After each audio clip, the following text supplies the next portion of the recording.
Hey, thanks so much for stopping by. I'm getting ready to make a really fun ferment. This is one of my favorite fermented vegetables. It's not one that I first started with. I made it a little bit further into my journey, but when you have a goal of eating fermented foods with every meal, it really helps to have a wide variety. This one goes with any type of like Hispanic or Mexican Latino type of dishes. It's really delicious. So it's based off the recipe for salsa in the Nourishing Traditions cookbook. That's what I'm using as like my starting point. And so I'm gonna put this together and I'm gonna just bring you along for the process. So this recipe makes 1 quart, and so I've got my jar here and I'm gonna start gathering my ingredients. I need tomatoes, onions, some either mild or hot peppers, some garlic, cilantro, dried oregano, juice of lemons, salt, and whey, and some filtered water or spring water. I went to my farmer's market the other day and picked these up. It's always fun going there. We have tomato plants as well, but at the time of the filming of this video, they are not quite ready. I'm going to start by just chopping everything and mixing it into my bowl, starting with my tomatoes, and then just start dicing these up fairly small. I was just doing a live cook with me video inside my membership. If you are new to my membership or want to learn more about that, there's a link down in the description. But I was doing a live cook with me video where I was throwing together dinner, showing how I do that on a busy day. And during this part where I was peeling a bunch of carrots, I was talking about how at first it can be tempting to look at these little activities that are like very repetitive, kind of boring, to be like, oh, not this.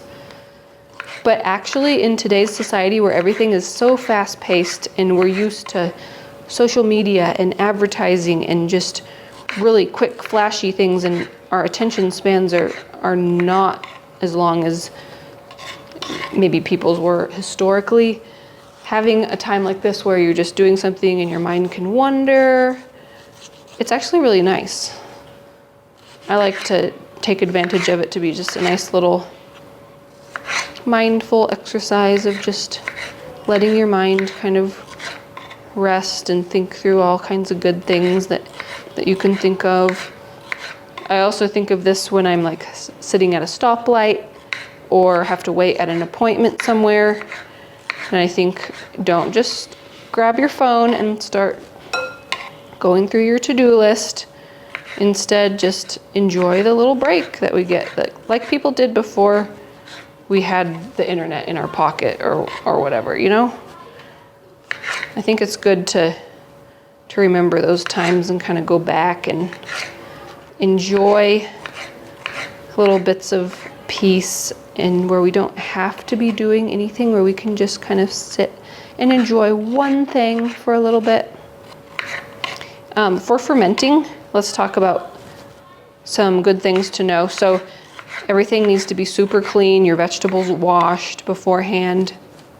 It can be nice if they're washed and then given a chance to dry, like if you wash everything when you first buy it and then store it. That can be really great. And then keeping your cutting board and equipment, using clean hands, make sure your jar is nice and clean. That all just really helps it be successful. Also, for this particular recipe, if you've ever tried making fermented salsa before and you just felt like it was too salty, then definitely try this recipe, because I find that in order for things like tomatoes and peppers to ferment properly, it needs either a high enough amount of salt, which can honestly taste pretty salty, or whey in place of part of the salt. So I love that trick for making fermented salsa that tastes really good. If you use only salt, then you have to use twice as much salt. And then, depending on the person, it may taste a bit too salty for your liking. But if you use whey instead, that can be great.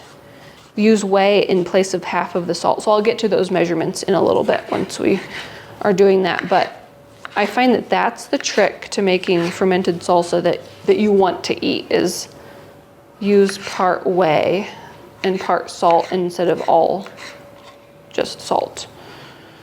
And then the whey can be dripped from homemade yogurt or homemade kefir. It does need to be homemade whey that's dripped from cultured dairy so that it has probiotics in it and works properly.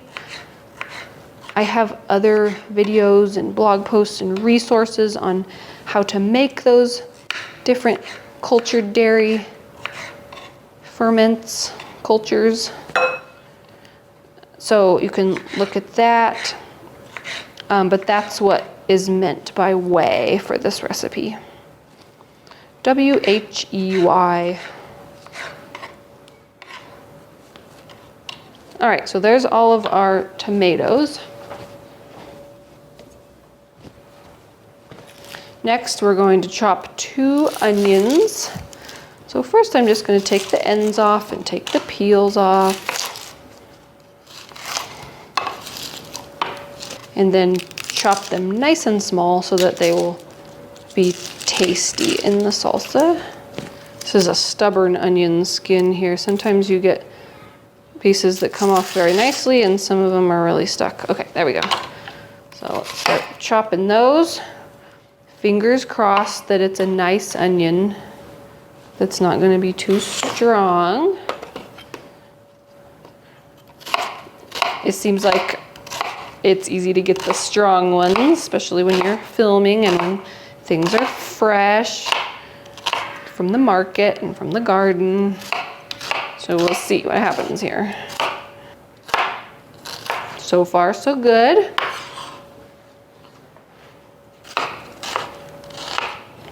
I can feel it coming. I can feel those onions. I know that there's all different kinds of hacks that people have for chopping onions and not being reduced to tears. I've seen refrigerate them first, start with one end of the onion rather than the other, because one end of the onion has more of that stuff that makes you cry in it than the other. Whew, we're starting to get there. We're starting to get there. But we got through. We got through it. We chopped them all. So we're going to add that. But let me know in the comments if you have ideas on how to make it easier. I think you can also cut them under running water. Was another one. There's a variety of things. They all require some type of planning ahead that I don't usually think of until I'm actually cutting them. So I can't say that I've tried any of them, but leave me a comment if you have any tips for making cutting onions easier. Next, we're going to do our peppers and our cilantro.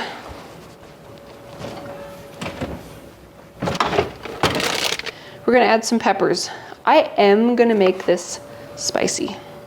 You know what? Maybe I'll do like one spicy jar and then I'll make another jar for my kids that's not spicy, because they're not going to be as much of a fan as I am of the really spicy stuff. I think I'm also going to take out this inside membrane of my peppers just to kind of bring that down a little bit.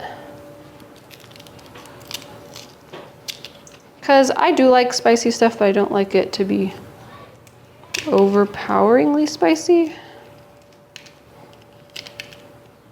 I kind of feel like I got a little splash of pepper juice right next to my eye. So I need to remember that and like rub my eye away from my eye. I may need to go ahead to the to the mirror and check on that real quick to make sure that's not gonna go in my eye. I know that some people do precautions when they're cutting up peppers. Gloves and eye protection, and especially if you wear contacts, that's probably a really good idea. I'm not wearing contacts, so I'm just going to be mindful to not get this in my eye. I don't feel any pepper juice in my eye at the moment, but I am gonna run to the mirror and just like look to see where I felt that go and try to get it away from my eye, because I don't want that in my eye. All right, so these are all chopped up nicely. Make sure they're pretty small so we don't get any big, huge surprises. Add that to our bowl. Oh, we need our garlic cloves. 1, 2, 3, 4, 5, 6. I checked in the mirror and we're fine with the pepper juice by my eye. I don't think it went in. I know it didn't go in. I would know if it had. And so that's a relief. You know what I'm gonna do? I'm gonna use my garlic press.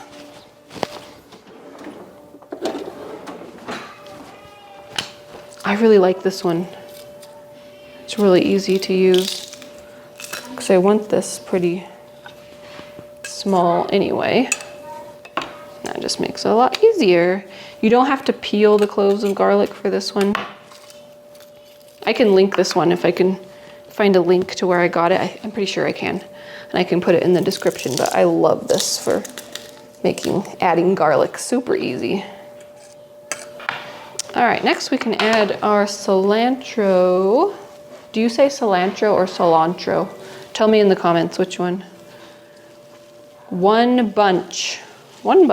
Okay, this is a massive bunch and I'd like to actually make a second jar of this. So I'm going to take about half and use that. And then we're just going to chop this up. Now, the recipe says 1 quart, but I'm feeling like we have a bit more than is going to fit easily into this jar, so we'll just kind of see how that goes. And I'm going to add 1 teaspoon of dried oregano. Just kind of sprinkle that over.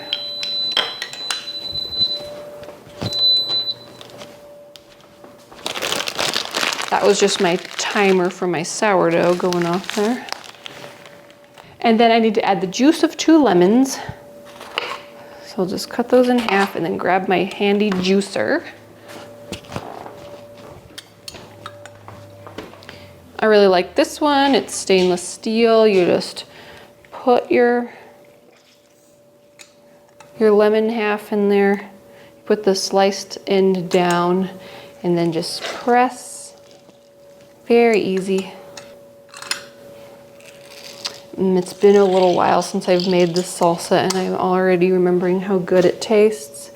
So fresh, but with like that enhanced punch of flavor that you get when there's a fermented element to it.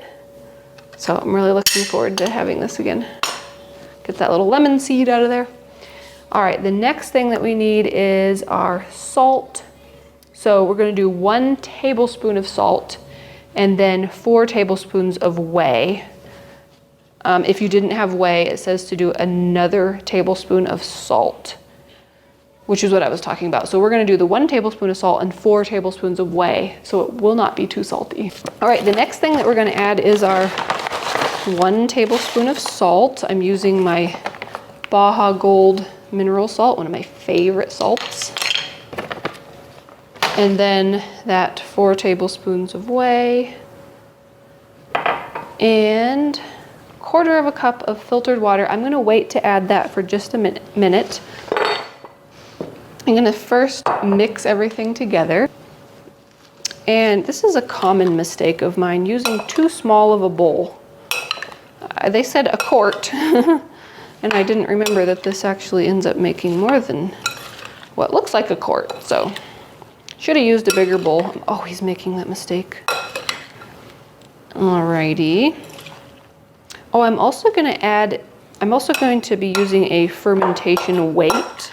So you don't need this for every kind of ferment, but for some things it can be really helpful just to keep everything very well submerged.